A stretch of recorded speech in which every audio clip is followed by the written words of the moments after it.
Hello guys, ఇటువైపు కనిపించేది America, అటువైపు కనిపించేది కెనడా. మధ్యలో డెట్రాయిట్ రివర్ వాక్. ఈ రివర్ వాక్ వ్యూ చాలా బాగుంటుంది.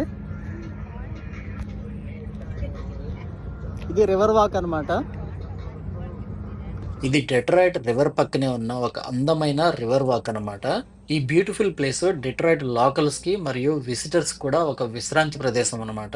ఈ రివర్ వాక్ వాషింగ్టన్ బొలివార్డ్ నుండి బెల్ ఐలాండ్ పార్క్ వరకు దాదాపు 3.5 మైల్స్ దూరం ఉంటుంది. ఇక్కడ కూర్చొని డెట్రాయిట్ నది అందాలను మరియు అటువైపు ఉన్న కెనడా విండ్సర్ సిటీని కూడా చూడొచ్చు. ఇక్కడ వాకింగ్, జాగింగ్, సైక్లింగ్ కూడా చేయొచ్చు. ఈ పార్క్ లోనే ఎలక్ట్రిక్ స్కూటర్స్ రెంట్ కి తీసుకొని ఈ రివర్ వాక్ అంతా తిరగొచ్చు. డెట్రాయిట్ సిటీ వస్తే మాత్రం ఈ ప్లేస్ తప్పనిసరిగా చూడాల్సిందే. ఈవినింగ్ టైమ్స్ లో అయితే కలర్ఫుల్ లైట్స్ లో ఈ రివర్ వాక్ అయితే సూపర్ గా ఉంటుంది.